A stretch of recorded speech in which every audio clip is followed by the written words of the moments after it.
નમો ભગવતે વાસુદેવાય.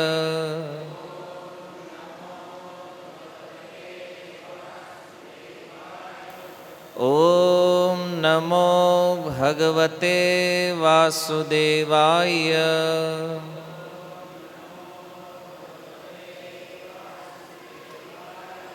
ઓમ નમો ભગવતે વાસુદેવાય.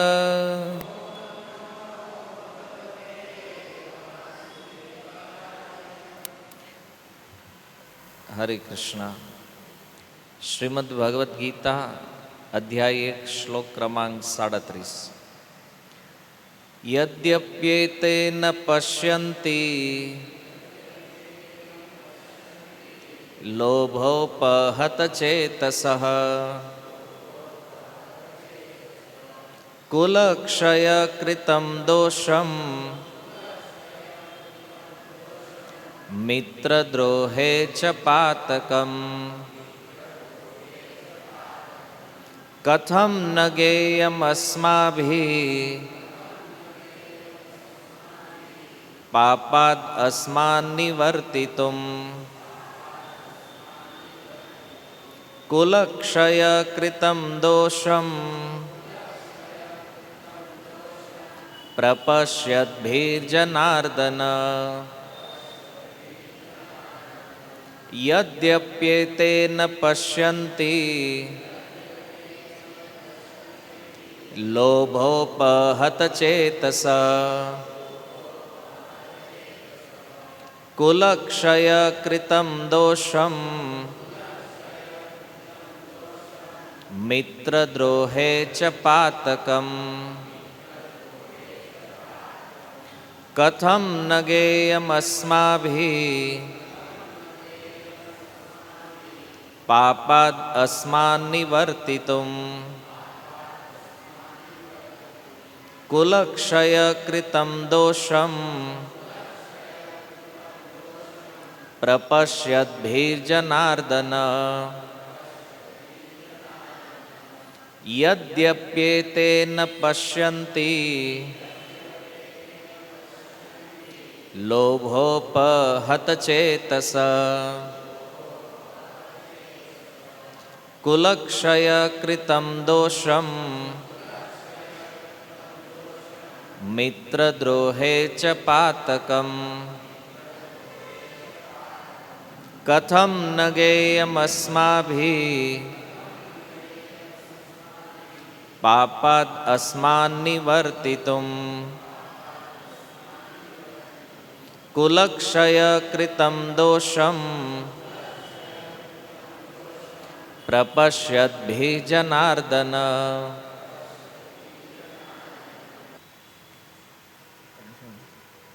યદિ જો અપી પણ એતે તેઓ ન નહીં પશ્યંતિ જુએ છે લોભ લોભથી ઉપહત વશ થયેલા ચેતસઃ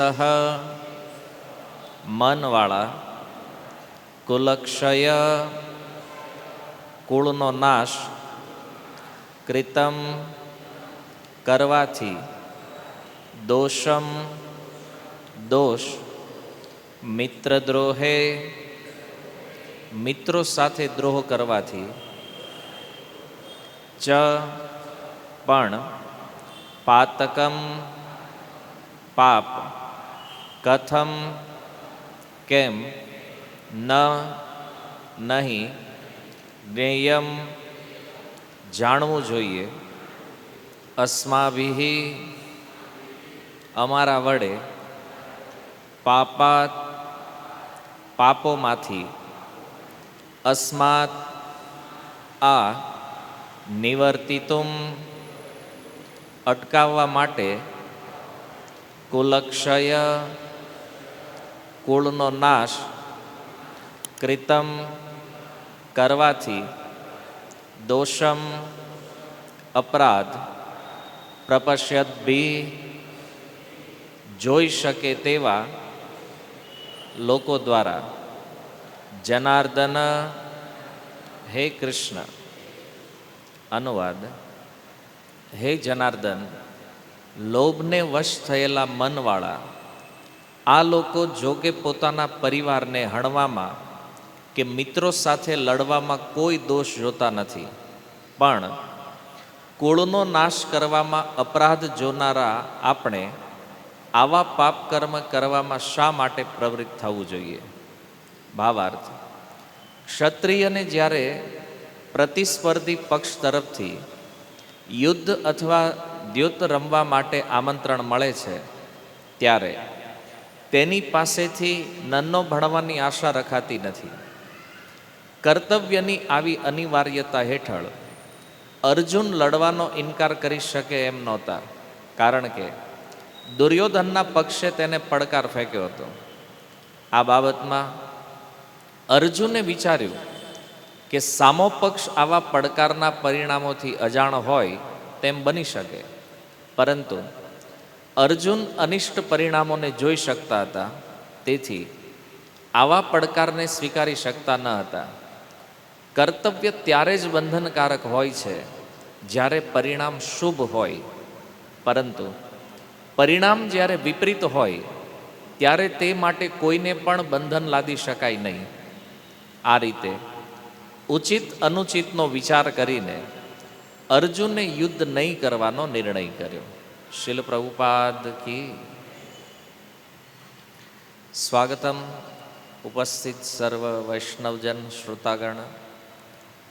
ક્રમશઃ શ્રીમદ્ ભગવદ્ ગીતા પ્રથમ અધ્યાયની ચર્ચામાં ગયા વખતે આપણે જે ચર્ચા કરી કે જેમાં અર્જુન યુદ્ધ નહીં કરવા માટે ભગવાનને જે તર્ક આપી રહ્યા છે, તો એમાં એક વિશેષ મહત્વપૂર્ણ વાત જે કરી કે દુર્યોધન ઇત્યાદિ જે શત્રુઓ છે અથવા જે સ્વજન છે, પરિવારજન છે, ભલે આતતાયી છે, એણે ન કરવા જેવા ઘણા અપરાધો કર્યા છે, પણ આ આતતાયીઓનો વધ કરવાથી અમને પાપ લાગશે. જ્યારે શાસ્ત્ર વચન અનુસાર અર્થશાસ્ત્ર અને ધર્મશાસ્ત્ર, આ બંને ગ્રંથોમાં અર્થશાસ્ત્ર તો કહે છે આતતાયીનો તત્કાલ વધ કરો, પણ ધર્મશાસ્ત્ર કહે છે કે નહીં, એમાં વિચાર કરવા જેવું છે. અને અર્થશાસ્ત્ર કરતાં ધર્મશાસ્ત્ર વધારે પ્રબળ છે. સંહિતાઓના પ્રમાણથી આપણે જોયું તો અર્જુન કહે છે ધૃતરાષ્ટ્રના પુત્રોનો જે વધ છે આ વાસ્તવમાં ઉચિત નથી, અને કદાચ એનો વધ કરી પણ નાખ્યો તો એ કૃષ્ણ આનો કોઈ લાભ પણ નથી, કારણ કે કુટુંબીજનોને હણીને અમે કેવી રીતે સુખી થવાના છે.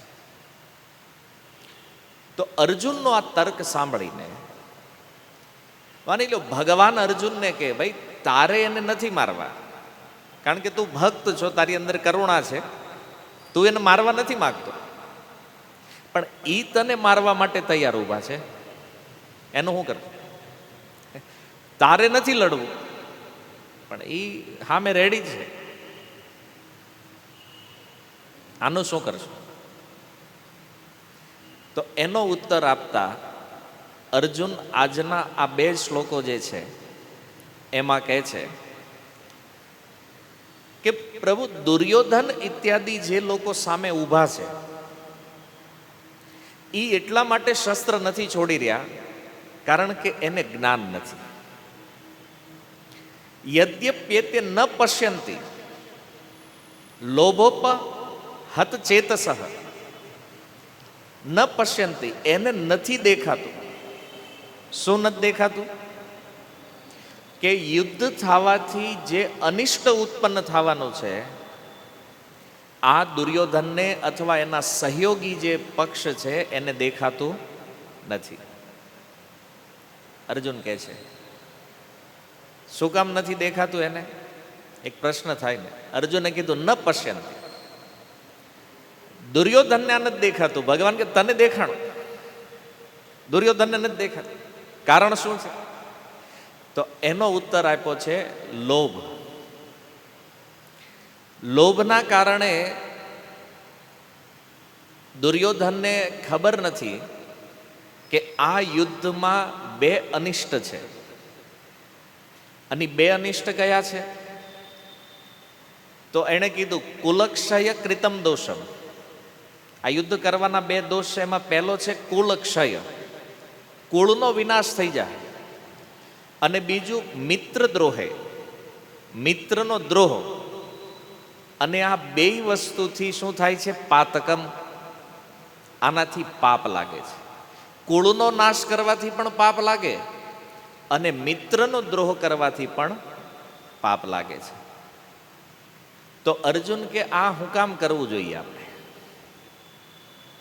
એને નથી દેખાતું, ન પશ્યંતી, કે આ બે દોષ જે છે કુલક્ષયમ અને મિત્રદ્રોહ, દુર્યોધના નથી જાણતો. નહીં જાણવાનું કારણ અર્જુને આમાં જ ઉત્તર આપ્યો છે લોભ અપહત ચેતસ. કારણ કે દુર્યોધનની અંદર લોભ છે. અને લોભ છે એટલે નથી જોતો એ. અને આ સિદ્ધાંત એ છે કે લોભ જ્યારે કોઈ વ્યક્તિની અંદર આવે ત્યારે એ વાસ્તવિકતાનું દર્શન કરતો બંધ થઈ જાય.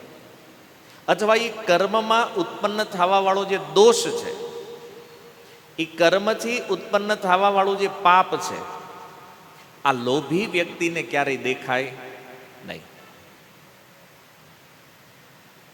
તો અર્જુન કહે છે કે એને નથી દેખાતું, આપણને જ દેખાય છે. બીજા શ્લોકમાં એ જ વાત કરીએ, પ્રભુ એને નથી દેખાતું તો એ પાપ કરવા માટે ઊભો છે, એ આ યુદ્ધ કરવા માટે તૈયાર, પણ આપણને જ દેખાય છે ને, તો આપણે શું કામ આમાં લાગવું જોઈએ? આપણે આમાં શા માટે પ્રવૃત્ત થઈશું? અર્જુને કથમ ન ગેયમ અસ્માભી, આપણે તો જાણીએ છીએ કે આનાથી આ પાપ લાગવાનું છે. તો હે જનાર્દન, આપણે આ કાર્ય કરવું જોઈએ? આવું કોઈ લોજિક, આવો કોઈ તર્ક? અર્જુન કે મને દેખાતો નથી. બની શકે અજ્ઞાનના કારણે કોઈ વ્યક્તિ એમાં પ્રવૃત્ત થાય, પણ આપણે તો જ્ઞાની છીએ, આપણને તો જાણકારી છે, તો આપણે આમાં પ્રવૃત્ત થવાય નહીં. તો હવે પ્રશ્ન અહીંયા એ નીકળ્યો કે દુર્યોધન નથી જોતો લોભના કારણે. અચ્છા, લોભ શું છે? આ શબ્દ તમે સાંભળ્યો છે અને તમે ઘણીવાર પ્રયોગ પણ કરતા હશો, કોઈને કહેતા પણ હશો કે આ લોભી છે. એને વ્યવહારમાં શબ્દ પ્રયોગ કરીએ છીએ. તો લોભ શું છે ખબર છે? કોઈને ખબર નથી લોભ. હા, એ તો એનો સમાનાર્થી છે ને. લોભ એટલે લાલચ છે. ડેફિનેશન શું છે લોભની? વ્યાખ્યા કોઈ પૂછે લોભ એટલે શું છે?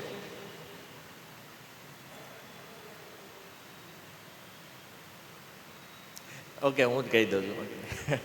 બહુ સિમ્પલ સરળ ભાષામાં સમજો. લોભ આટલું મળી ગયું, આટલું મળી જાય અને આટલું મળતું રહે કાંઈ, આ લોભ છે. સમજમાં આવ્યું? તો આવું ધન અથવા જમીન, ઘર, પદ, પ્રશંસા, અધિકાર, આદર, આ બધી વસ્તુઓમાં વધતી જાતી જે વૃત્તિ છે એને લોભ કહેવામાં આવે છે. ખૂબ ધન મળે, ખૂબ જમીન મળે, ખૂબ સારા સારા ઘર મળે, સારા અધિકારો મળે, સારા પદ, એક પદ મળી ગયું ઓર ઉપરનું પદ મળે, એ મળ્યું ઓર ઉપરનું પદ મળે, તો એ જે વધતી જાતી જે વૃત્તિ છે, આ વૃત્તિને શું કહેવામાં આવે છે? લોભ. સમજમાં આવ્યું? લોભ શું છે? કોઈ પણ વસ્તુ માટે સતત વધતી જે વૃત્તિ છે એને કહેવામાં આવે છે લોભ. આ વૃત્તિનું નામ લોભ છે. અને આવી વૃત્તિ જ્યારે કોઈની અંદર આવી જાય ત્યારે એ વિવેક ખોઈ બેસે. વિવેક બુદ્ધિ જે છે, સહી અને ગલતનો ભેદ કરવાની જે બુદ્ધિ છે, જે વૃત્તિ છે, આ નષ્ટ થઈ જાય. અને વિવેક બુદ્ધિ જેનામાં નથી, આ ક્યારેય વૈષ્ણવ બની શકે નહીં. તો એક પ્રશ્ન થાય, વિવેક આવે છે ક્યાંથી? તો એનો તો જગ જાહેર ઉત્તર રામચરિત માનસ ગોસ્વામીજી આપ્યું છે, બિનુ સત્સંગ વિવેક ન હોય. જ્યાં સુધી વ્યક્તિ સત્સંગનો આશ્રય ન લે ત્યાં સુધી એનામાં વિવેક આવવાની કોઈ સંભાવના નથી. ઘણીવાર કોઈના મનમાં એવો પ્રશ્ન થાય, સત્સંગ શું કામ? સત્સંગમાં શા માટે જવાનું? તો વિવેક બુદ્ધિ જે છે એ ત્યારે જ સક્રિય રહેશે જ્યારે વ્યક્તિ સત્સંગનો આશ્રય લે છે. જે સત્સંગ નથી કરતા એનામાં વિવેકની કલ્પના પણ કરી શકાય નહીં. ગોસ્વામીજીએ કીધું, બિનુ સત્સંગ વિવેક ન હોય. અને આ સત્સંગ એ જ ભગવાનની કૃપા છે. રામ કૃપા બિનો સુલભ ન સુલભ. તો સત્સંગ મળવો એ ભગવત કૃપા છે. અને સત્સંગના અભાવમાં, હવે આનું વિપરીત પરિણામ જુઓ, કે જો સત્સંગ કોઈ વ્યક્તિ કરે તો એનામાં વિવેક બુદ્ધિ આવે. સહી શું છે, ગલત શું છે એની ઓળખ થવા માંડે. કે ભાઈ ભગવાન સત્ય છે, સંસાર ગલત છે. અથવા સંસારની અંદર પણ રહેતા રહેતા કયું કર્મ સહી છે, કયું ગલત છે, આનો ભેદ કરવાની ક્ષમતા વિવેક બુદ્ધિ છે, સત્સંગથી મળે. પણ હવે ઉલટો વિચાર કરો કે સત્સંગ જો ન કરે વ્યક્તિ તો શું થાય? તો ધીરે ધીરે આ વિવેક બુદ્ધિ જે છે એ સમાપ્ત થતી જાય. અને વિવેક બુદ્ધિ જેવી સમાપન થાય એટલે લાલચ વધવા માંડે, આ લોભ વધે. આ સત્સંગ નહીં કરવાનું પરિણામ પણ છે. લોભની વૃત્તિ વધતી જાય, લાલચ વધતી જાય. જેવો પાંડવોએ સત્સંગ કર્યો છે અને એટલા માટે લાલચ નથી જીવનમાં. જે શ્લોકોની ચર્ચા આપણે કરીએ છીએ, અર્જુન રાજ્યનો પણ ત્યાગ કરવા તૈયાર છે. જે દુર્યોધને આટલો અન્યાય કર્યો છે, અન્યાયથી રાજ્ય પચાવી લીધું છે, એના કારણે જીવનમાં એટલા કષ્ટ આવ્યા છે, છતાં અર્જુન આજે રાજ્ય છોડવા માટે તૈયાર. મતલબ આ વસ્તુ બતાવે છે ને, અર્જુનની અંદર લોભ નથી. એ ક્લિયર છે. દુર્યોધનની અંદર આ લોભ છે. કેમ? કારણ કે સત્સંગ નથી. અને સત્સંગ નહીં હોવાના કારણે વિવેક એવો ખોઈ બેઠો છે કે કપટપૂર્વક જેટલું મળે ને એટલું ઉઠાઈ લેવું છે. નહીતર મહાભારતની સંધિ તો એવી હતી કે 13 વર્ષનો વનવાસ પરિપૂર્ણ થાય, આ લોકો પાછા આવે એટલે એના ભાગનું જે રાજ્ય છે એને પાછું આપી દેવા. એકદમ ક્લિયર સંધિ સાથે જુગાર રમવામાં આવ્યો હતો. પણ જ્યારે પાંડવો આવ્યા રિટર્ન, તો દુર્યોધનના મનમાં ઈર્ષા થઈ ગઈ લોભના કારણે. અને દુર્યોધન વિચાર કરવા માંડ્યો કે આને પાછું આપીશ તો વળી પાછા આનામાં ઐશ્વર્યનો વધારો થાય. આની કરતાં આને પાછું આપું જ નહીં અને બધું હું રાખી લઉં તો મારું ઐશ્વર્ય ભારત વર્ષની અંદર સૌથી શ્રેષ્ઠ છે. કારણ કે સત્સંગ નહીં હોવાના કારણે વિવેક ખોઈ બેઠા છે. અને એનું પરિણામ એ છે કે આ ધૃતરાષ્ટ્ર અને એનો આ પુત્ર બે લોભમાં અંધ બની ગયા છે. દુર્યોધન ક્યારેક ક્યારેક કોઈ વાત ખોટી કરતો તો ધૃતરાષ્ટ્રના મનમાં એવો વિચાર આવતો ક્યારેક કે આ ખોટું કરી રહ્યો છે. ક્યારેક ક્યારેક આંખ ખોલવાની ટ્રાય કરે ધૃતરાષ્ટ્ર, પણ દુર્યોધન આવીને શું કરતો? પાછી બંધ કરાવી દેતો. બાબા તમે કરો એ બરાબર નથી, હું તમને કહું એ બરાબર છે. મતલબ અમે જે કરીએ છીએ એ ઓકે છે ને એમાં તમારે સાઈન કરવાની. આનો ઓલો કરી દેતો કાંઈ વાંધો નહીં. કે કારણ કે આંખથી તો આંધ છે, લોભમાંય આંધળો છે. અને ધૃતરાષ્ટ્રનો લોભ શું હતો? કે મારો પુત્ર રાજા બને. અને દુર્યોધનને નાનપણથી મનમાં એવું નાખી દીધું એટલે દુર્યોધનની અંદર એ વાત એકદમ બેહી ગઈ છે કે રાજા તો હું જ બનવાનો છું. કાયદેસર કોઈ ક્વોલિફિકેશન નહોતી દુર્યોધનની રાજા બનવા માટે, કારણ કે આપણે પૂર્વમાં સાંભળ્યું છે કે ધૃતરાષ્ટ્ર કાર્યકારી રાજા હતા, એનો રાજ્યાભિષેક નથી થયો. નહીતર કોઈ વ્યક્તિ કે નહીં પણ સિંહાસન ઉપરી છે તેનો દીકરો રાજા બને, પણ એ નીતિશાસ્ત્રમાં સંમત નથી.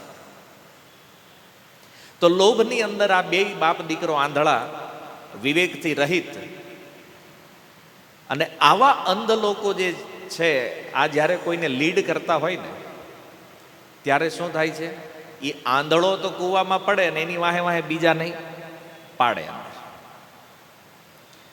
જો વર્તમાન સમયની અંદર પણ આ લોભના કારણે જ લોકો આંધળા થઈ રહ્યા છે.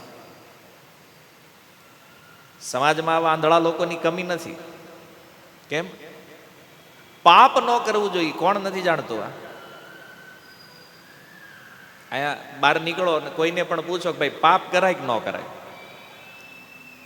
શું જવાબ આપે? ન કરવું જોઈએ. બધા લોકો જાણે છે પાપ ન કરવું જોઈએ, પણ મોકો મળે ત્યારે મૂકતું કોઈ નથી. એક વાત તમે જો આ ઉપદેશ આપતા હોય જ્યારે શું કહેતો, કોઈનું અનીતિનું ધન લેવાય નહીં, પણ હૃદય ઉપર હાથ મૂકીને પ્રશ્ન પોતાની જાતને પૂછો કે મોકો મળે તો આપણે મૂકીએ ખરા? હા, આપણે ઉપદેશ એટલે આપીએ છીએ કે આપણને અવસર નથી મળ્યો હજી સુધી. હે ને? ઓલા એમ થાય કે સારું ઓલો ભાઈ 100 કરોડ લઈને ઉઠી ગયો, પણ આપણને કોઈ 100 કરોડ દીધા જ નથી ભાઈ. હા, નકર આપણે એ મૂકવી એમ નથી કાંઈ. બરાબર છે ને? વૃત્તિ તો આ છે લોભ, પાપ, અંદર અંદર હૃદયમાં બેઠેલું છે. કે હવે આવા જે લોકો છે એને જ્યારે કોઈ ફોલો કરે છે, અને લાલચ કેવલ ધનની નથી, કોઈ પણ પ્રકારનો જે લોભ છે, પેલા સાંભળો ને, ધનનો હોઈ શકે, પરિવારનો, ઘરનો, પદનો, અધિકારનો. તો આ લોભ વૃત્તિ જે છે જેની અંદર છે એ તો આંધળો માણસ છે, અને એને જે ફોલો કરે છે એ પણ અંધ. જેમ ધૃતરાષ્ટ્ર ઓલરેડી અંધ છે, પણ એને ફોલો કરવાના કારણે દુર્યોધન પણ લોભમાં અંધ બની ગયો છે. આવા જે લોભી લોકો છે એ નથી જાણતા પોતાના ભવિષ્યને, કે મારું ફ્યુચર શું છે એને ખબર નથી, અને બીજાના ભવિષ્યને પણ આવા લોકો અંધકારમય બનાવે છે. આમાં આ દુર્યોધન એકલો નથી મરવાનો, એને સપોર્ટ કરવા વાળા જેટલા લોકો છે બધા મરવાના છે. કેમ? એક દુર્યોધનના લોભનું પોષણ કરવા બધા લોકો બેઠા છે, બધા ભેગા થયા છે. આવું ક્યારે થાય? કોઈ રોંગ પર્સનાલિટીને તમે ક્યારે ફોલો કરો છો? જ્યારે તમારી અંદર વિવેક બુદ્ધિ ન હોય. બીજા લોકોને દેખાતું હોય કે આ ખોટા વ્યક્તિને ફોલો કરી રહ્યો છે, પણ એનામાં વિવેક બુદ્ધિ નથી, તો એને નહીં ખબર પડે. બીજા લોકો જોવે છે કે આ સહી જગ્યાએ નથી, પણ શું કરીએ કે આંધળાની પાછળ આંધળો.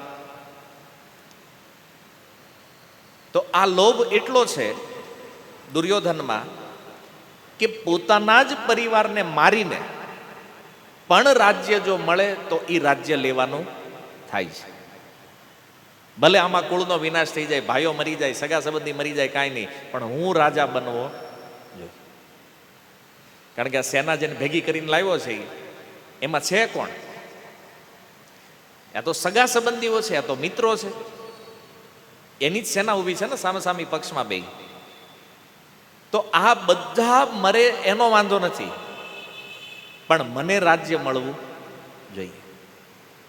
કયા ખતરનાક લેવલ ઉપર દુર્યોધનનો લોભ છે જુઓ તમે. આટલો લોભ તો આજ કદાચ કળિયુગમાં લોકો ન રાખી શકે, પણ થોડા થોડા દુર્યોધનના અંશ અત્યારે પ્રગટ થઈ ગયા છે કે પરિવારોને મારીને પણ સંપત્તિ લોકો લેવાનો પ્રયાસ. આજે હવે એવા ન્યૂઝ મળવા માંડ્યા છે આ સમયમાં. બાકી પહેલાં એવું નહોતું, લોકો છોડી દેતા હતા કે ભાઈ કાંઈ નહીં, હવે હાલો ભાઈઓ છે ને હગા છે ને જવા દેવા છે. પણ આ લોભ, પણ હવે એ વિચાર અર્જુન કહે છે કે માની લો પરિવારજનોને મારીને રાજ્ય લઈ પણ લીધું, તો આ રાજ્ય કેટલા દિવસ ટકવાનું છે? મેન પ્રશ્ન તો એ છે. કેમ? કારણ એ છે કે આપણે ખૂબ મહેનત કરી હોય, ક્યાંક થોડું કપટ પણ કર્યું હોય અને સંપત્તિ અર્જિત કરી લીધી હોય, પણ હવે પ્રશ્ન એ છે કે આપણે રહી અને સંપત્તિ વહી જાય તો. અને આવા કિસ્સા સમાજમાં બન્યા છે, તમે બધા જાણતા હશો. વ્યક્તિ હાજર છે પણ જે સામ્રાજ્ય બનાવ્યું છે એ બધું જ ઝીરો થઈ ગયું છે. તો લોકો કહે તો મતલબ શું છે આટલું બધું પ્રાપ્ત કર્યું એનો? અથવા પરિસ્થિતિ ઉલટી થાય કે રાજ્ય રે અને આપણે નો રહી તો. અને બેમાંથી એક કન્ડિશન તો થવાની છે. આપણે હશું તો આપણું સામ્રાજ્ય નહીં રહે. ભલે આજે એમ લાગે નાના છે નહીં વાંધો આવે, પણ કેટલા દિવસ? કારણ કે એક દિવસ મૃત્યુ તો આવવાનું છે. અને જ્યારે મૃત્યુ આવ્યું ત્યારે બનશે એવું કે આપણે નહીં રહી પણ આપણું રાજ્ય તો અહીંના નશે, આપણું સામ્રાજ્ય છે, આપણે નહીં હોય. મતલબ કપટ કરીને, લોભ કરીને, પોતાના સ્વજનોનો દ્વેષ, આ બધા દ્વારા જે પ્રાપ્ત કર્યું છે આની વેલિડિટી બહુ લાંબી નથી. કારણ કે બેમાંથી એક થવાનું છે, કાં તો આપણે એને છોડશું કાં એ આપણને છોડી દે. મજા કેટલા દિવસ હાલવાની છે? જુઓ, કોઈ વસ્તુ જ્યારે મળે તો સંયોગનું સુખ મનુષ્ય જેટલું લે, કોઈ વસ્તુ મળી જાય ને જે આનંદ, જે સુખ મળે છે, એટલું જ વિયોગનું દુઃખ ભોગવવું પડે. કારણ કે આજે જે મળ્યું છે અથવા જે છે, આ એકના એક દિવસ આનાથી આપણો વિયોગ થવાનો છે. અહીંયા પરમાનન્ટ કાંઈ નથી ભાઈ, બધું જ ટેમ્પરરી છે. તો જે વસ્તુ મળવાથી આમ અંદરથી આનંદ થતો હોય, સુખ મળતું હોય, પણ એ જ વસ્તુ જ્યારે છૂટશે ત્યારે દુઃખ પણ એટલું લાગવાનું છે. અને આવશે આ એકદમ, આને કોઈ એવું નહીં કહીએ કે નહીં મારા જીવનમાં નથી થવાનું. જે જે વસ્તુ કે વ્યક્તિ મળ્યા છે એકના એક દિવસ તો એ આપણને છોડવાના છે. તો મળ્યા ત્યારે આનંદ અને જ્યારે જાહે ત્યારે દુઃખ. જુઓ, સંયોગમાં જેટલું સુખ નથી ને, વિયોગમાં એનાથી અનેક ગણું દુઃખ છે. વાત સમજમાં આવે? ઉદાહરણથી સમજો. આપણા ઘરે કોઈ બાળકનો જન્મ થયો, બાળક જન્મે કેટલું સુખ હોય, આખું ઘર ખુશ. ભાઈ એક નવા પરિવારનો આમાં એક મેમ્બર પ્લસ થઈ ગયા છે પરિવારમાં, બધા ખુશ. એ જ બાળક 5 વર્ષ પછી મરી જાય, દુઃખ કેટલું છે? તો હવે વિચાર કરો કે એક સમય એવો હતો જીવનમાં કે જ્યારે બાળક હતું જ નહીં, તમે મોજથી જીવતા હતા. આવી ગયું તો લાગ્યું સુખ છે, અને એ જ બાળક જો વયું ગયું તો એના મળવાથી જે સુખ હતું એના કરતાં એના જવાથી વધારે દુઃખ લાગે છે. ધન, માની લો આપણે એવરેજ નોર્મલ 25-50 હજાર કમાઈને ઘર ચલાવતા હોય, આપણી પાસે બહુ સંપત્તિ ન હોય, મજાથી જીવતા હોય, પછી અચાનક મોનોપોલી વાળો ધંધો હાથ લાગી જાય અને આપણે થઈ ગયા કરોડપતિ. પણ વળી 10-1 વર્ષમાં કોક લઈને વયું ગયું પાછું. હવે જે લાઈફ જીવીએ છીએ પછી કેટલું દુઃખ એમાં. કાંઈ કોકની આપણે ગાડીઓ હતી એક દિવસ, હવે ભાઈ અત્યારે નથી, એ વાત જુદી. પણ એક સમય એવો હતો જ્યારે આપણી પાસે ગાડી હતી નહીં, કોઈ દુઃખ વગર આપણે જીવતા હતા. પછી મળ્યું, સુખ વધ્યું અને વળી પાછું ગયું તો હવે ગયું ને એટલે દુઃખ વધારે છે. બાકી એક સમય જીવનમાં તો જ્યારે આપણી પાસે ગાડી નહોતી. થાય છે ને, પત્ની, આમાં તો આપણે જો જ્યાં સુધી વિવાહ ન થયા હોય ત્યાં સુધી આનંદથી જીવો છો. પત્ની વગર 20-22 વર્ષ કાઢો છો ને, પછી લગ્ન થાય લગ્ન થાય ને ઈ મૂકીને વહી જાય તો પછી વિચાર કરે કે હવે કેમ એકલા રહેવું, રહેતો જ તો પેલા ભાઈ. તો તમારું ઊંધું સમજી લેવાનું આ બાજુ બેયનું. આ નકર એને એમ થાય કે આપણું જ આવે છે ખાલી, એવું પતિનું તમારે સમજી લેવાનું. એમ ઉદાહરણ સિમિલર છે. તો એવી કોઈ પણ વસ્તુ લઈ લો જીવનમાં કે જેના વગર આપણું જીવન ચાલતું હતું, અચાનક જીવનમાં એની એન્ટ્રી થઈ અને સુખ મળ્યું થોડું, પણ ગઈ તો દુઃખ, વિશેષ દુઃખ લાગે છે. તો એક પ્રશ્ન થાય, એનું કારણ શું છે? આ દુઃખ લાગવાનું કારણ છે લોભ, લાલચ. એ વસ્તુ પ્રત્યેની જે લાલસા છે, માનો ધન ઓછું હોય તો એક લોભ હોય અંદર કે મારી પાસે બહુ ધન આવી જાય, બહુ ધન આવી જાય. અને લોભના કારણે એ વ્યક્તિ અથવા વસ્તુ સિવાય આપણને બીજું કાંઈ દેખાતું નથી. બસ રાતથી ટેન્શનમાં હોય, આ કેવી રીતે મળી જાય મને. ફોકસ હંમેશા એની ઉપર જ હોય. અને એને પામવા માટે, એને પ્રાપ્ત કરવા માટે તો કે જે કરવું પડે એ કરવાનું છે. અને જે કરવાનું એટલે શું? એમ ભાઈ આપણે કરોડપતિ થવાનું છે, એના માટે હવે જે કરવું પડે એ કરવાનું છે. મતલબ કે પાપ પુણ્યનો વિચાર છોડીને આપણે લાગી જવાનું છે. પણ આવો વિચાર જ્યારે મનમાં થાય ત્યારે એ લોભના કારણે વ્યક્તિ પાપનો વિચાર કરતો નથી. લોભ જ્યારે અંદર આવે ને ત્યારે પાપ ન દેખાય. ક્યારેક આ જે ઉઠી ગયા હોય એને ક્યારેક મળો તમે અને એને પૂછો તમે આટલું બધું હાવ ગામનું લઈને આમ નીકળી ગયા, આમ હોય હાવ, તમને ખબર નથી પાપ લાગે? હવે એ બધું કોણ જોવે કે પૈસા મળે છે ને લઈ લીધા, વાર્તા પૂરી. આવા કોઈ પણ વ્યક્તિ જેની મહત્વકાંક્ષા એક અલગ લેવલ ઉપર છે, અને આવા લોકો જે છે એ ક્યારેય પાપનો વિચાર કરતા નથી. પાપ દેખાતું જ નથી. આ દુર્યોધન કુળનો વિનાશ કરવા માટે ઊભો છે, પણ પાપ નથી દેખાતો. એમાં કેમ? સિંહાસનની લાલચ.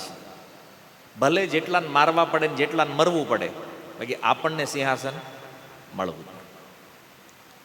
એ એના લેવલ ઉપર આ વાત છે. આપણે આપણા સ્તર ઉપર વિચારો કે મહત્વકાંક્ષા જ્યારે અંદર આવી જાય છે ને ત્યારે પણ વ્યક્તિ પાપના વિચારમાંથી બહાર નીકળી જાય છે. કારણ કે લોભની પટ્ટી જ્યારે લાગી જાય ને ત્યારે પાપ દેખાતું બંધ થઈ જાય. તો અત્યારે ઘણી એવી વસ્તુઓ છે જે આપણા જીવનમાં નથી, મતલબ એનો અભાવ છે. એની વગર આપણું જીવન ચાલી રહ્યું છે, સારી રીતે ચાલી રહ્યું છે. ઓકે, પણ આવ્યું અને ગયું ત્યારે દુઃખ બહુ લાગે છે. દુર્યોધનને સમસ્યા જ હતી. જો એને પહેલેથી કહી દીધું હોત કે ભાઈ તું રાજા બનવાનો જ નથી, તો કદાચ એ કંટ્રોલમાં રહ્યો હોત. પણ ધૃતરાષ્ટ્રએ પહેલેથી જ મનમાં પીન મારે રાખી છે. હું મારી પછી રાજા તો તારે જ બનવાનું, તારી વાહે બીજા 99 ભાઈ છે તારા, આનું ધ્યાન તારે રાખવાનું. તું છો જે છો એ આપણા કુળમાં, પરિવારમાં. અને ઓલાને પીન લાગી ગઈ. હવે લાગી ગઈ તો એવી લાગી છે, હવે નીકળવાનું નામ નથી લેતી. મરવા મારવા માટે તૈયાર છે, પાપ કરવા માટે તૈયાર છે, પણ એ વિચાર બદલવા તૈયાર નથી. અને આ જ વસ્તુ બની છે અત્યારે કે સમાજની અંદર કોઈ વ્યક્તિ જોવે કે ભાઈ આણે આ કર્યું છે તો એને તો કાંઈ પાપ લાગ્યું નહીં, એ તો ક્યાંય પાપનો વિચાર નથી કરતો, તો આપણે શું કામ કરવું? લાગો આપણે એમાં. અને ધીરે ધીરે એકની પાછળ બીજો, બીજાની પાછળ ત્રીજો, ને આ નકલ કરતા કરતા ઉતરી ગયા અંદર. કોઈ એક વ્યક્તિ ઉઠી ગયો તો લોકોએ જોયું કે ભાઈ આને તો કોઈએ કાંઈ નથી કર્યું, તો આપણે શું વાંધો છે? કોઈ એક વ્યક્તિ નશો કરતો હોય તો જોવે કે અરે આને સમાજમાં બધા બોલાવે છે, ભલે દારૂ પીને આવે તો આખું ગામ બોલાવે છે, ભાઈ કેમ મની નોટ બોલે છે ને, તો હાલો આમાં કાંઈ વાંધો નહીં, તમે તારા કરો. કોઈ વ્યક્તિ માંસાહાર ડાયરેક્ટ નથી કરતો છે, પહેલાં જોયું કરે ઓલ્યો ખાય છે તો શું છે, એને ક્યાં તકલીફ પડી ગઈ કાંઈ, તો હાલો આપણે લાગો એમાં. જો આણે વ્યભિચાર કર્યો એને શું વાંધો છે, એ તો તોય બધા લોકો બોલાવે છે, આખા ગામને ખબર તોય હાલે જ બધું, તો આ નહીં હાકો. એકબીજાનું જોતા જોતા વ્યક્તિ આવી રીતે પાપમાં પ્રવૃત્ત થઈ જાય. શું કામ? કારણ કે હૃદયમાં અંદર અંદર ક્યાંક લોભ બેઠો છે, અને એ લોભ શું કરે છે, આપણને પ્રમાણ આપી દે છે કે જો આણે કર્યું છે ને તો આપણે કાંઈ વાંધો નથી. અરે ભાઈ, એ તો અજ્ઞાનમાં છે, એને તો બુદ્ધિ નથી કે આ કર્મ કરવું જોઈએ કે ન કરવું જોઈએ, પણ આપણને તો ખબર હોવી જોઈએ ને કે આ નથી કરવા જેવું એમ. તો આના કારણે સમસ્યા થાય છે. કેમ? કારણ કે અભાવ જે છે, તો લોભના કારણે એ અભાવને પ્રાપ્ત કરવાની ક્રિયાઓમાં વ્યક્તિ લાગી જાય. લોભ અંદર તો હતો જ, વિચાર તો હતો જ કે આ વસ્તુ પ્રાપ્ત કરવી છે, પણ એક સપોર્ટ મળી ગયો કોઈનો, તો એને લાગવા માંડે કે નહીં આ રાઈટ છે, આ કરાય, વાંધો નહીં આમાં લાગો. નહીતર તમે વિચાર કરો કે આ પાપ કરવાના ક્યાંય ટ્યુશન ક્લાસ હાલે, ચાલો ભાઈ અહીંયા પાપ શીખવવામાં આવશે. આ બધી માથાકૂટ આપણે કરવી પડે કે ભાઈ પાપ ન કરાય, એની હાટું સત્સંગ કરવો પડે, પણ પાપ કરવાના કઈ ક્લાસ કરા છે ક્યાંય? છતાં શું કામ લોકો કરે? કોઈ શીખવાડતું નથી તોય શું કામ કરે? કારણ કે એ લોભની વૃત્તિ છે અંદર, અને જ્યારે બીજાને જોવે ને એટલે જાગે અને પાછો એની હારે કનેક્ટ થઈ જાય. નહીતર આપણને ખબર છે કે ભાઈ કોઈનું લઈ લેવું એ પાપ છે, એણે ભલે લીધું એ ભોગવશે, આપણે આ નથી કરવાનું. આ વિચારે આવીએ કે ને આમાં સત્સંગ હોવો જોઈએ. નહીતર એ થાય કે ના એણે કર્યું તો બરાબર જ છે, આ ધંધો જાગો. બે રસ્તા છે આપણી પાસે, કયો માર્ગ ચોઈસ કરવો છે? પાપથી બચવું છે તો એ ત્યારે જ સંભવ છે કે જ્યારે તમે તમારી વિવેક બુદ્ધિ કામે લગાડો. અહીં વિવેક જોશે ને કે ભાઈ આણે અનીતિનું ધન લીધું છે તો એનાથી પાપ લાગવાનું છે, અને આ સારું નથી, તો આ મારે કરાય નહીં. વિવેક વાળો આ વિચાર છે. જો વિવેક નથી, લાલચ વધારે છે, તો શું થાય? ભાઈ એને મળી ગયું છે શોર્ટકટ માર્ગથી, તો આપણે અપનાવો, ભાઈ શું વાંધો છે, અને લાગી જાય. અને મોટા ભાગે લોભ પ્રવૃત્તિના કારણે વ્યક્તિ ફસાઈ જાય છે. બહુ ઓછા લોકો હશે જે પોતાની નીતિ કામે લગાડી શકે છે.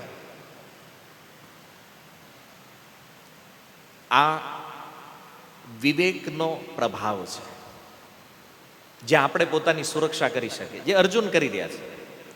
અને બીજી બાજુ લોભનો પ્રભાવ છે, જેના કારણે વ્યક્તિ પાપને નહીં જોઈ અને એ પ્રવૃત્તિમાં પાછો લાગી જાય છે. તો વિચાર કરવામાં આવે કે આજે જેનો અભાવ છે, પ્રારબ્ધના કારણે વચ્ચે કદાચ મળી જાય છે, પણ અંતમાં તો અભાવ તો રહેવાનો છે. દુનિયામાં લોકો કહે છે ને આપણે હાવ ખાલી હાથે આવ્યા હતા ને ખાલી હાથે જવાના. વચમાં ગમે એટલા ધમ પછાડા કરો, પહેલા ખાલી છેલ્લે ખાલી, અને આ રિયાલિટી છે. બરાબર? બાકી વચમાં તમે અહીંનું આમ ફેરવી નાખો ને અહીંથી આમ ફેરવી નાખો, ગમે એટલું આમ તેમ કરી નાખો, એ વચગાળામાં પ્રારબ્ધના કારણે જે થઈ ગયું એ થઈ ગયું. પણ વાસ્તવિકતા એ છે કે પ્રારંભમાં અભાવ છે અને અંતમાં પણ અભાવ રહેવાનો છે. પરમેનન્ટ કોઈ વ્યક્તિ ન કહી શકે કે આ કાયમ માટે મારી પાસે રહેવાનું છે. અને આ જ દશા રિયાલિટી છે આપણી. વચમાં જે વસ્તુ મેળવવાની ઈચ્છા કરી તો મહેનત જ મહેનત, કારણ કે એમ નામ તો કાંઈ મળતું નથી. દુઃખ જ દુઃખ, ખૂબ મહેનત, ખૂબ દુઃખ, અને એ વચમાં જે થોડુંક સુખ મળે છે ને એ લોભના કારણે, કારણ કે એની લાલચ હતી અને એ મળી ગયું તો એમ થયું કે હાશ બરાબર લ્યો હવે મજા આવી ગઈ. કે સપનું હતું આપણું ગાડી લેવાનું, ગાડી આવી ગઈ. પછી ગાડી નહીં હોય એક દી. હવે સરકારે નિયમ કર્યો છે ને 15 વર્ષ પછી નહીં હાલે તમારી. પહેલા જ ખબર નહોતી આ ગાડી ક્યાં સુધી આપણે ચલાવશું, પણ હવે સરકારે ગાઈડલાઈન આપી દીધી 15 વર્ષ પછી નહીં હાલે. તો લે ત્યારે દુઃખ, આ તો સારું જાહે 15 વર્ષ પછી. થાય છે કે નહીં? તો આ સમસ્યા છે. એટલે લોભ જે છે ને એને પાપનો બાપ કહેવામાં આવે. પાપનો બાપ કોણ છે? લોભ છે. એકવાર એક બ્રાહ્મણ બાળક, એક પંડિત કાશીએ ભણવા ગયો. તો કાશીએ ભણીને આવ્યો તો એના પિતાએ ખૂબ સુંદર સ્વાગત કર્યું ઘરે ને પૂછ્યું, બેટા ભણ્યો? બધું જ ભણી લીધું. કે તમે જે મને કીધું બધું ભણીને આવ્યો. તો એ કે તારી વિદ્યા હું ત્યારે પૂર્ણ માનું જ્યારે એક પ્રશ્નનો ઉત્તર આપ્યો, પાપનો બાપ કોણ છે? કે આવું ભણવામાં આવ્યું જ નથી કે ક્યારે. હે, આખી ભગવદ્ ગીતા ખોલી, ભાગવતમ જોયું તો ક્યાંય નથી લખ્યું પાપનો બાપ કોણ છે. એ કે અહીંથી જ રિટર્ન થઈ જાય, અને જ્યાં સુધી ઉત્તર ન મળે ત્યાં સુધી પાછો ન આવતો. કે તારી વિદ્યા અધૂરી છે. આ પ્રશ્નનો ઉત્તર જોઈ, પાપનો બાપ કોણ છે? તો ઓલો તો ગયો બિચારા, કેટલાય સાધુઓને મળ્યો ને કેટલાય લોકોને મળ્યો, બધાને પૂછે કે પાપનો બાપ કોણ છે? એ કે આવું છે જ નહીં ક્યાંય, આવું અમે પહેલી વાર સાંભળ્યું, પાપનો બાપ કોણ છે?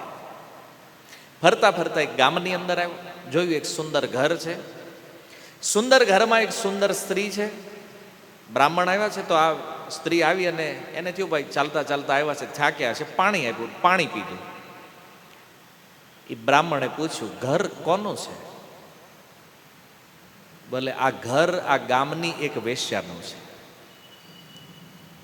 બ્રાહ્મણ તો બિચારા દુખી, એટલે પાણી, આના ઘરનું પાણી પીવડાવ્યું, મારો ધર્મ ભ્રષ્ટ કરી નાખ્યો છે. થોડુંક બહાર કાઢવાની ટ્રાય કરી, પાણી નીકળે બહાર. તરસ લાગી હોય ને પી ગયા હોય એ પાણી થોડું બહાર નીકળે. ધર્મ ભ્રષ્ટ થઈ ગયો છે મારે. હવે એ બેયની ચર્ચા હાલતી હતી, એમાં એ વેશ્યા જે હતી એ આવી અને એને કીધું, મહારાજ આજે તો અમારું ભાગ્ય છે, કોઈ બ્રાહ્મણ અમારા ઘરે પધાર્યા છે. ભાઈ અરે પધારવાની ક્યાં કરે, મારો ધર્મ ભ્રષ્ટ કરી નાખ્યો. આણે કીધું નહીં આ ઘર કોનું છે, પાણી પીવડાવી દીધું મને. એ કે મહારાજ પાણી પીતા પહેલા પૂછ્યું તમે કોનું છે ઘર? આ પાણી પી ગયા પછી ખબર પડી ધર્મ શું છે અને અધર્મ શું છે. આ તમારે પહેલા પૂછવું જોઈએ. કાંઈ વાંધો નહીં, હવે પાણી પી જ લીધું છે, ધર્મ ભ્રષ્ટ થઈ જ ગયો છે, તો ભ્રષ્ટ ભેગો થોડોક ઓર ભ્રષ્ટ કરી લ્યો, ભોજન કરતા જાઓ મારે. એટલે એ કે ભાઈ આનું પ્રાયશ્ચિત કરવા છે ગંગાજીએ જવું પડશે. ગંગાજીમાં ઉભા રહીને જ્યારે ગાયત્રી જપ કરીશ ત્યારે અમારું પ્રાયશ્ચિત થાય. જમવાની તો વાત જ રહેવા દેતું. એ કે મહારાજ હવે અમારા ઘરે આમેય કોઈ આવતું નથી, તમે આજ આવી ગયા છો અને હવે ભ્રષ્ટ ભેગું ભ્રષ્ટ, એમાં હું બીજું ખાઈ લ્યો ને થોડું. લાડુ આવ્યા, લાડુ લાવ્યા. એને કીધું ભાઈ મહારાજ લાડુ, અરે જમવા પાણી પીવામાં હું હજી અહીંયા તકલીફમાં છું, તું જમવાની વાત કરે. બોલે મહારાજ એક લાડુ ખાશો ને એક સોનામોર આપીશ. તો વિચાર્યું કે હારું એક લાડુમાં એક સોનામોર. સોનામોર ખબર છે ને, સુવર્ણ મુદ્રા. કેટલું વજન હોય એક સુવર્ણ મુદ્રાનું? 5 તોલાની એક સુવર્ણ મુદ્રા હોય. એક લાડુ ખાવો તો એક સુવર્ણ મુદ્રા. આણે કીધું તો હવે ગંગાજીએ જવું છે, ભેગા ભેગું આનું પ્રાયશ્ચિત કરી લેવું. હે ને, એક લડ્ડુ ઉઠાવ્યો, એક સોનામોર મળી. એ કે બીજો લ્યો, એક બીજી આપીશ. 2 ખાધા પછી કે મહારાજ હવે ખાવું છે તો પછી આખું પૂર્ણ કરો ને ભોજન, એમ અધૂરું હવે તમારે જવાનું ઠેઠ ગંગાજીએ છે પાછું. બોલે નહીં નહીં હવે બહુ ભ્રષ્ટ થઈ ગયો હું, હવે આનાથી વધારે નહીં. એમ બોલે હવે એક લાડવા ઉપર 2 સોનામોર. આણે વિચાર કર્યો કે આ તો ઓર વધારે સારી ઓફર છે, તો ઉપાડી 2 લાડવા, 4 સોનામોર. પછી એ સ્ત્રીએ પૂછ્યું કે મહારાજ આમ તમે અહીંયા આવો તો નહીં અમારા ઘરે કોઈ બ્રાહ્મણ, પણ અહીંયા આવવાનું પ્રયોજન શું છે? બોલે પ્રશ્નનો ઉત્તર શોધવા માટે નીકળ્યો છે. પ્રશ્ન શું છે? બોલે પ્રશ્ન એ છે પાપનો બાપ કોણ છે. બોલે મહારાજ હજી નો ઉત્તર મળ્યો? અરે એ કે મોટા મોટા સાધુઓને પૂછ્યું, હું કોઈની પાસે નથી, અહીંયા છે. કેમ? પાપનો બાપ લોભ છે. આ સોનામોરની લાલચમાં લાડવા ખાઈ ગયા ને ધર્મય ભૂલી ગયા છે. સમજ્યા? ઉત્તર નથી મળ્યો, અહીંયા જ છે. સંસારમાં કોઈ પણ વ્યક્તિ પાપ કરે છે મતલબ એની પાછળ કંઈક લાલચ છે, લોભ છે. નહીંતર વ્યક્તિ પાપમાં ક્યારેય પ્રવૃત્ત થાય નહીં. અને લોભ નથી તો જ એના ધર્મમાં સ્થિત રહી. લાલચ છે ગયો કામમાંથી. અને આજકાલ લોકો ધર્મથી પણ ભ્રષ્ટ થઈ રહ્યા છે, નીતિમત્તાથી ભ્રષ્ટ થઈ રહ્યા છે. એનું એકમાત્ર કારણ જે છે એ શું છે? લોભ છે. અને જો લોભ ન હોય ને તો કોઈ વસ્તુ મળે ને આ સંસારમાં તો એનાથી સુખ ક્યારેય થાય નહીં. કાંઈક મળે છે અને અંદરથી જે સુખની અનુભૂતિ થાય છે ને એનું કારણ શું છે? લોભ છે. લાલસા જ ન હોય તો કોઈ વસ્તુ તમને સુખ કેવી રીતે આપી? નહીં આપે. શાસ્ત્ર કહે છે મોહ ન હોય તો કુટુંબીજનોથી ક્યારેય સુખ ન થાય. આપણા પરિવારને મળીએ, ફેમિલીને મળીએ, જે હેપીનેસ ફિલિંગ કરીએ છીએ અંદરથી, એ શેના કારણે છે? મોહ છે કુટુંબમાં. લાલચ ન હોય તો સંગ્રહ કરવાથી ક્યારેય સુખ ન થાય. કોઈ એમ કે મારી અંદર કોઈ લાલચ છે જ નહીં તો આટલું બધું ભેગું કરો છો, એ સુખ આપે જ નહીં. ભેગું કરીએ છીએ ને એનાથી સુખની અનુભૂતિ થાય છે, એનો મતલબ લોભ છે. તો આ સંસારનું સુખ એ કોઈના કોઈ દોષના કારણે છે. જો દોષ નથી તો સુખની અનુભૂતિ નથી. અને આ લોભ જે છે એ વિવેક નષ્ટ કરી અને સારા ખરાબનું ભાન બોલાવી દે. એક સમયે કોઈ વ્યક્તિ એમ કહેતા હોય કે ભાઈ અનીતિનું લેવું એ પાપ છે, પણ એકવાર લઈ લે ને પછી આ વિચાર જીવનમાં એને ક્યારેય ન આવે. બાકી ન લીધું હોય ત્યાં સુધી ઉપદેશ હાલ્યા કરે, ન લેવાય. એટલે આ બહુ વિચારણીય વસ્તુ છે. કારણ કે ભક્તોમાં પણ ક્યારેક ક્યારેક આ જોઈએ છીએ, પેલા ના પાડતા હોય આ ન કરાય, અમુક વર્ષો જાય પછી એ જ કરતા હોય. બહુ બધા ઉદાહરણ નથી આપવા મારે, પણ ઇન શોર્ટમાં જ્યારે કોઈ પોતાના સિદ્ધાંતથી વિપરીત ચાલવા માંડે ને ત્યારે સમજી લેવું કે આની અંદર લાલચ, લોભનો પ્રવેશ થઈ ગયો છે. અને આ લોભ સારા સારા ભક્તોને પણ પોતાના ધર્મથી ભ્રષ્ટ કરી દે છે. પહેલા એવું માનતા હોય કે પૈસા લેવા સારું નથી, હવે મળો તો એમ કે ના ના એ તો જરૂર હોય, હાલે બધું, એમાં કઈ વાંધો હાલે. હવે લોભ આવી ગયો છે. અને આ જ આપણા માઇન્ડને ડાયવર્ટ કરે છે, આ લોભ. દુર્યોધન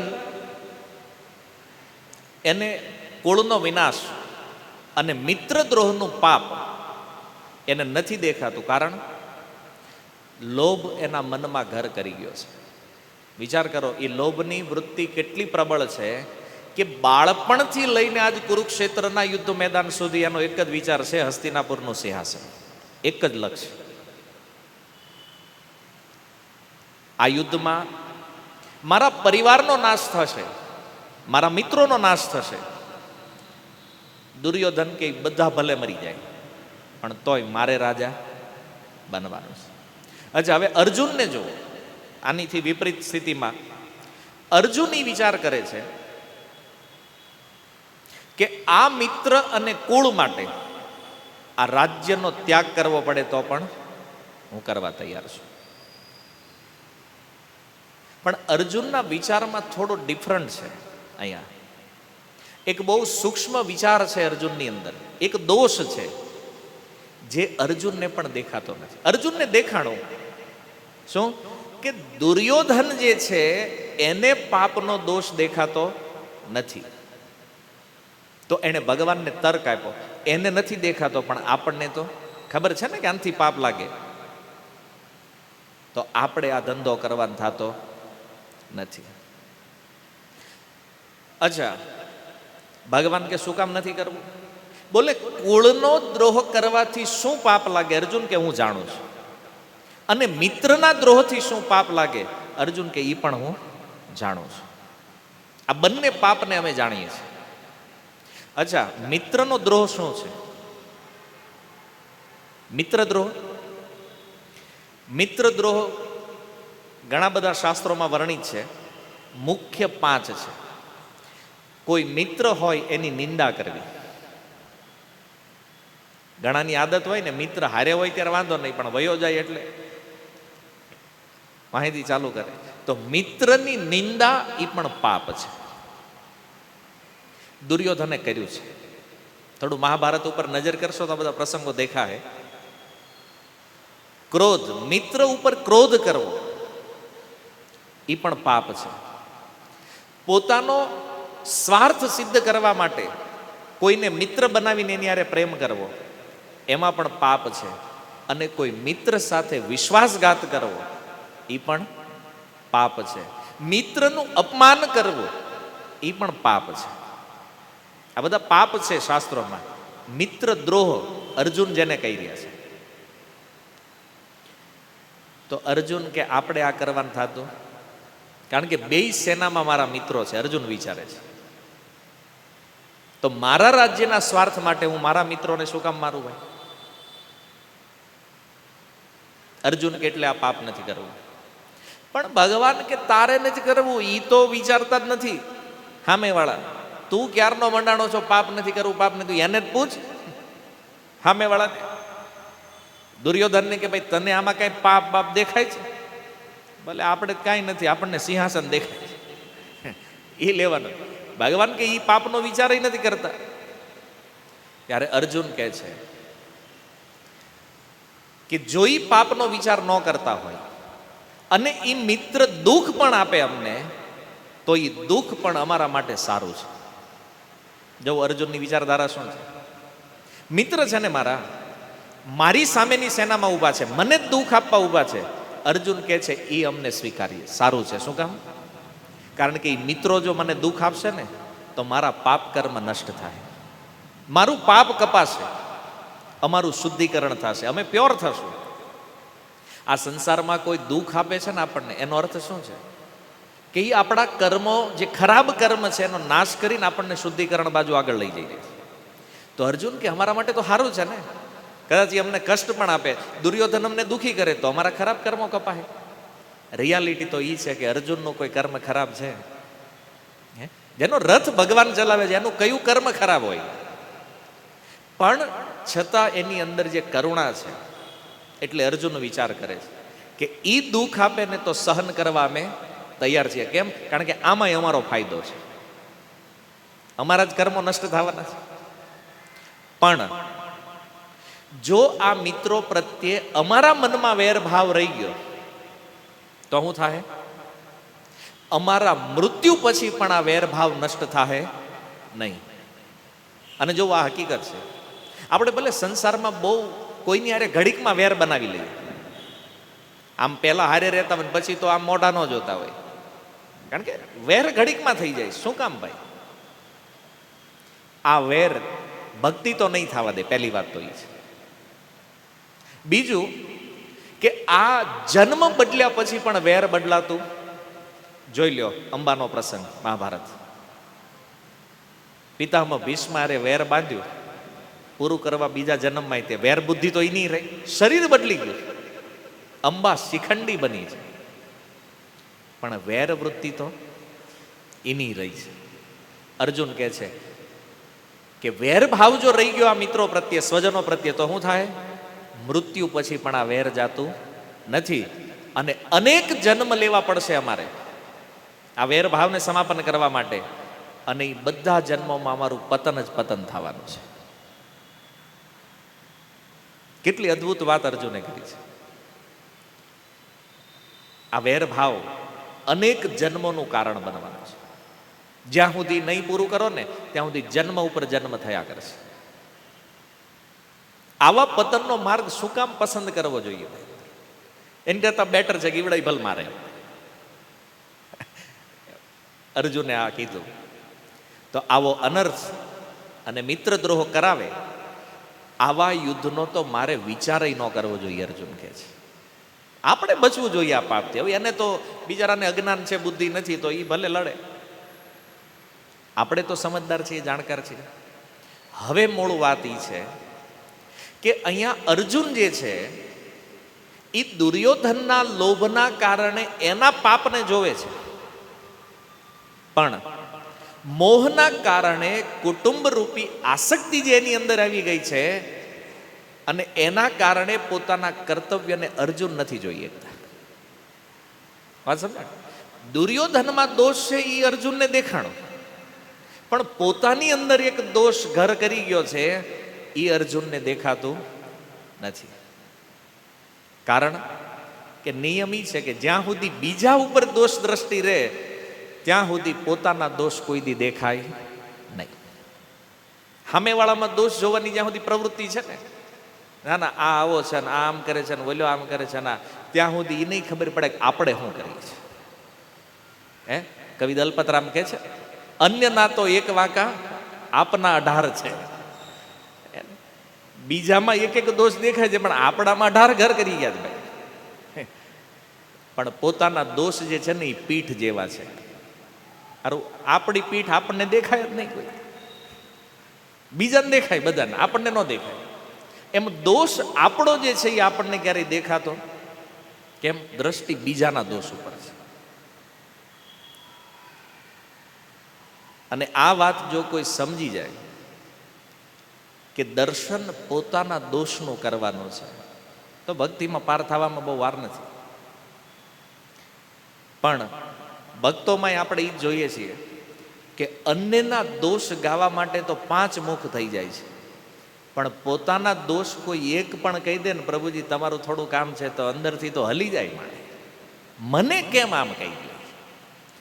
પણ તું ક્યાં લંકાપતિ રાવણ છો ભાઈ, તને કેમ ન કહેવાય ભાઈ? લેવલ તો કાંઈ નથી તો મને કેમ આમ કહી દીધું? ભાઈ સારું છે, કોઈ આપણો દોષ બતાવે છે ને તો એ સારો છે, એ માણસ તો પૂજવા લાયક છે ભાઈ.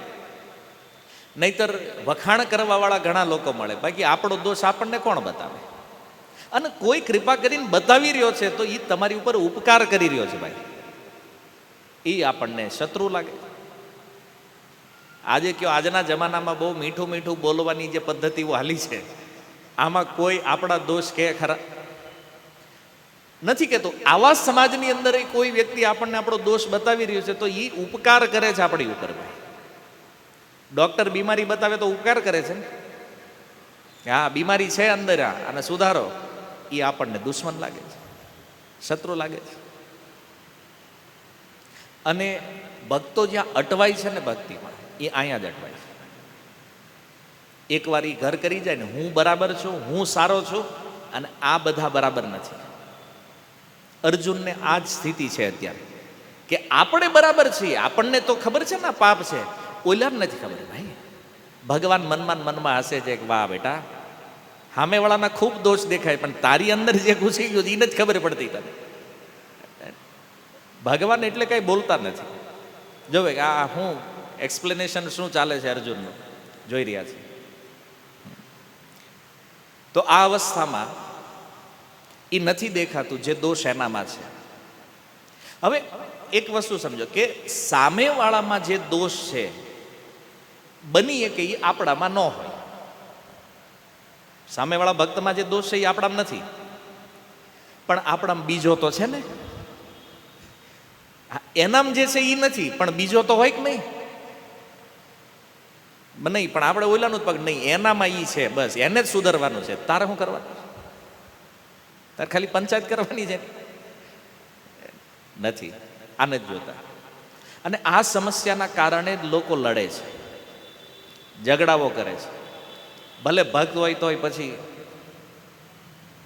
સિદ્ધાંત સમજ નથી કે બીજાનામાં જે દોષ છે એવો દોષ ન હોય આપણામાં, પણ આપણા દોષનું સ્વરૂપ બીજું હોય. અને કદાચ એવું પણ બને કે હાલો કોઈ દોષ નથી, પણ બીજામાં દોષ જોવા એ એક દોષ છે.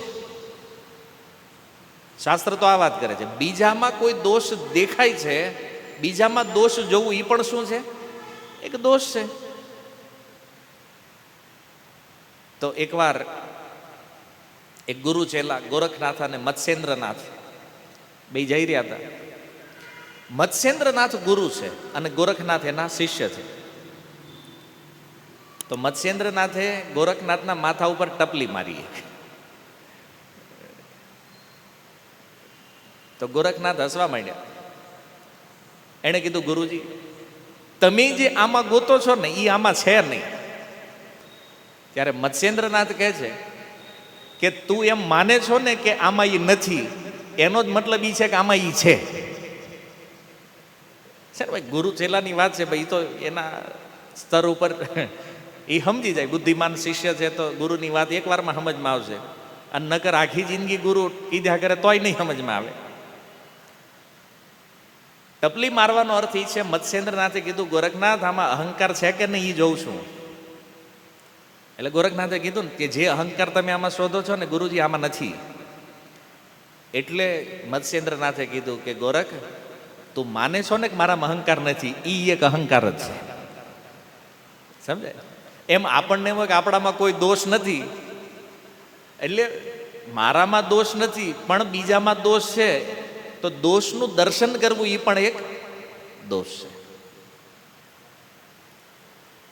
તો બીજામાં દોષ જોવો ત્યારે પોતાની અંદર એક અભિમાન આવે છે, હું સારો છું. જ્યારે તમે બીજાને ખરાબ જોવો ને ત્યારે આપણી અંદર શું આવે? હું સારો છું. ઓ, મારી જેવું કોઈ ભજન નથી કરતું. હું જે કરું છું ને બધાને કરવું જોઈએ. તો બીજા ખરાબ છે એટલે હું સારો છું, અને આ બે વસ્તુ એક હારે રહે અંદર. બીજામાં દોષ જોવાની વૃત્તિ અને પોતાની સારાઈનું અભિમાન કે હું હારો છું અને આ હારો નથી, આ બે એક સાથે રહે છે. તો અર્જુનનું પણ કંઈક એવું થયું. અર્જુનને પણ બીજામાં દોષ દેખાય છે, પણ સાથે સાથે પોતાના સારા હોવાના અભિમાનના કારણે. જો બીજા શ્લોકમાં અર્જુન શું કહે છે? એ જ વસ્તુ કહી રહ્યા છે કે પ્રભુ, જ્ઞેયમ અસ્માભી પાપાત અસ્માન નિવર્તિતો કુલક્ષયમ કૃતમ દોષમ પ્રપશ્યમ. પ્રભુ, આ કુળ દોષને આપણે તો જાણીએ છીએ ને, કુળ દોષના કારણે ઉત્પન્ન થાળું પાપ આપણે તો જાણીએ છીએ, તો પછી આપણે એમાં કેમ પ્રવૃત્ત થવું જોઈએ?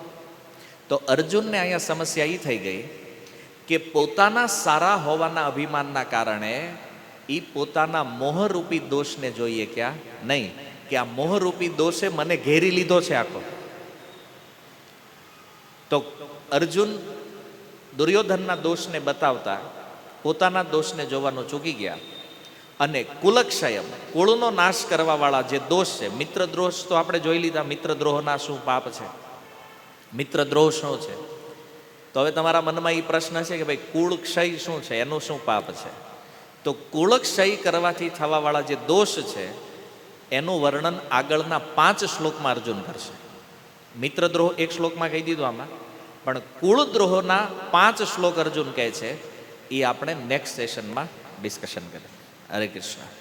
શીલ પ્રભુપાદ કી નિતાય ગૌર પ્રેમાનંદે.